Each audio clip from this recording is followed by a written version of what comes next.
Bueno, ahora vamos a concentrarnos por unos minutos en una consideración del método que hemos usado hoy.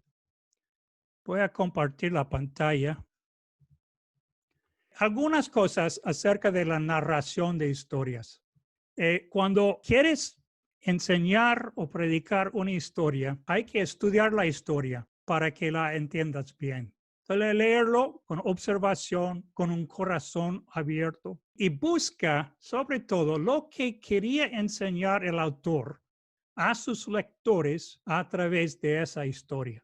O sea, tener en cuenta el contexto, porque podemos tomar una historia bíblica, una parábola de Jesús, un milagro de Jesús, una historia de hechos, etcétera, o del Antiguo Testamento, y quitándola de su contexto, así pierda su significado puesto allí por la inspiración del Espíritu Santo. Entonces, busquemos lo que quería enseñar al autor a sus lectores a través de esa historia. ¿Ok? Entonces, cuando preparé esta enseñanza, me hizo la pregunta, ¿cuál papel juega esta historia pequeña de Hechos 8? ¿Cuál papel juega en el libro de los Hechos? Y esa es la pregunta mayor de la interpretación. Y la respuesta en parte es que es el cumplimiento o muestra el cumplimiento de este crecimiento geográfico de la iglesia hasta Judea y Samaria. Porque Hechos 1:8, la gran comisión de Hechos, profetiza lo que Dios iba a hacer, pero también muestra la estructura del mismo libro de Hechos, que comienza varios capítulos sobre la iglesia en Jerusalén y hasta el capítulo 7. Y en 8 es la transición en la estructura hacia Judea y Samaria. Y luego vamos a escuchar de la conversión del apóstol Pablo y el crecimiento de la iglesia hacia Antioquía hasta Roma, finalmente, ¿verdad? Pero hay que preguntarnos qué papel juega la historia y enseñar esto, enseñar lo que el autor quería comunicar por medio de la historia, tomando en cuenta el contexto. Cuando cuentas una historia, incluye información de fondo. No toda cosa que puedas decir, no todo detalle, ¿no? Porque eso distrae al oyente y quita la vista panorámica del gran cuadro de la historia misma. Tus oyentes tienen que tener buena idea de la historia entera. Incluye detalles que ayudará a los oyentes a hacer conexiones necesarias para entender su significado. Yo compartí, por ejemplo, dentro de la historia, lo del hecho de que fueron a Judea y a Samaria. Incluí cosas como que compartieron sus bienes y que disfrutaron la enseñanza de los apóstoles. Y aunque era por no tanto tiempo, era evidentemente suficiente para que pudieran continuar predicando el evangelio verdadero. Entonces, ellos pueden hacer las mismas conexiones. También pueden incluir algunos detalles en su historia que ayudarán a los oyentes a visualizar la historia, ¿no? Y vivir. Los oyentes deben vivir dentro de ella. Decidí repetir la lista completa de los 4 países o naciones que mencionó Lucas, porque eso recrea la maravilla de tantas nacionalidades diferentes allí. Intenté usar mi mirada y mis gestos para dar una idea de cuán extendidas estaban todas esas naciones de la Mesopotamia, ¿no? Y hasta Roma. Eso fue una manera de generar el compromiso de los oyentes en la historia. Pero otra vez, no debemos incluir demasiados detalles. En cualquier caso, tenemos que mantenernos cerca de la historia y su contexto y lo que la Biblia enseña. Lo único que añadí a la historia fue la parte de los sacos sobre sus hombros. Pero creo que es un uso válido y limitado de la imaginación. Seguramente usaban algo así para llevar las posesiones. Segundo, la discusión. Uno, maximiza la participación.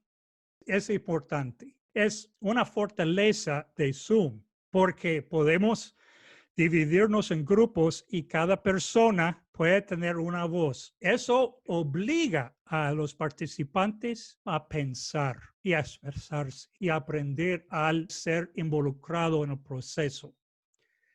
Facebook o YouTube no son tan ideales para eso. Facebook permite unos aportes por chat, pero todos saben que si es un grupo grande, que en Facebook si pones algo, el líder no va a poder leer todo y hay mucha gente que no van a aportar nada en el chat. Entonces, mejor forzarlos a participar al ponerlo en grupos pequeños. Y por eso me gusta Zoom para este proceso. Preparen las preguntas de antemano. Preguntas que guíen a los participantes hacia los puntos principales enseñados en la historia. O sea, hay que guiar a los participantes, pero sin encerrarlas. Bueno, por ejemplo, no deben ser preguntas binarias a las cuales pueden contestar sí o no, o preguntas cerradas para las cuales haya solamente una respuesta correcta. Yo pudiera hacer la pregunta, ¿crees que los primeros cristianos se sorprendieron cuando tuvieron que huir de Jerusalén? Esa es una pregunta mala, porque yo querría que todos contestaran que sí. No es bueno obligar a tus oyentes a adivinar lo que está en tu mente. ¿No? Y hay muchas preguntas en las aulas educativas así. Y jugamos un juego que se llama Adivinamos lo que está en la mente del profesor. No. Algo más abierto. Entonces, hice la pregunta, ¿qué perdió la iglesia cuando tuvo que dispersarse? Y eso guía el pensamiento, pero no limita las respuestas. Solamente el texto limita las respuestas. La segunda pregunta era, ¿qué recursos les había dado Dios que les permitirían prosperar después de la dispersión?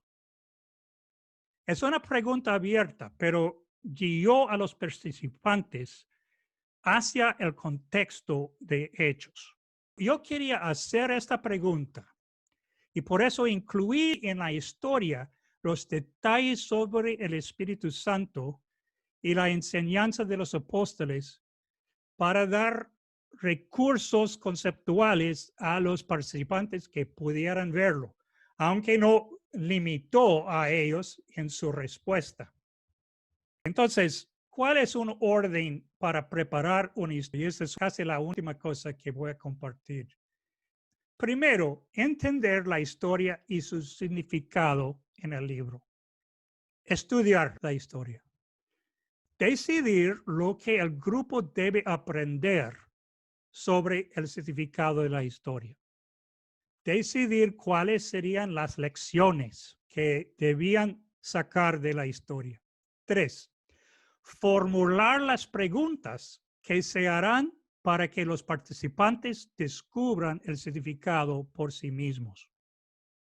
Esa es la idea, que yo, como el que cuenta la historia y enseña el grupo, que yo no tenga que hacer las conclusiones o todas las conclusiones, sino que los participantes hagan sus propias conclusiones, pero a base del texto. Y por eso las preguntas deben guiarlos al texto. Y número 4, componer la historia. cómo vas a contarla, seleccionando los detalles a incluir para lograr el propósito que tienes. Bueno, ventajas de este método pueden poner, si quieren, en tu pantalla de chat. ¿Cuáles son las ventajas de un método de narración de historia más una interacción entre los participantes? ¿Cuáles son las ventajas de tal método? Muy bien, optimizar el tiempo para una correcta atención, ¿sí? Hace pensar a los participantes. Muy bien.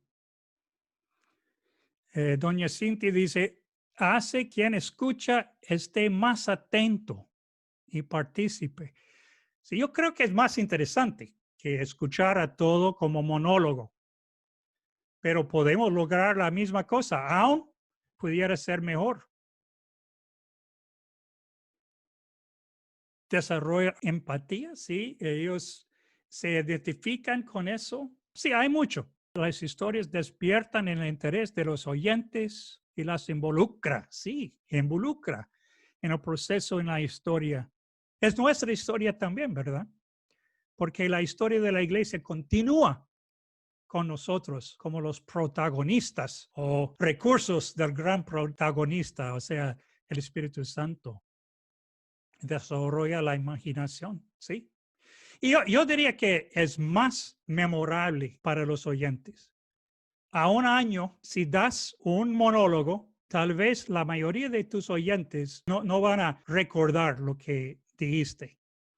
Pero si cuentas una historia y luego gana su participación en discusión, ellos van a recordar lo que aportaron ellos por años. Las historias, Rosalía de EduTech dice, son más fáciles de entender.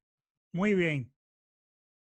Si tienes una cuenta de Zoom gratis, entonces puedes dirigir una reunión así como la nuestra para hasta 100 personas, pero solamente puede durar 40 minutos.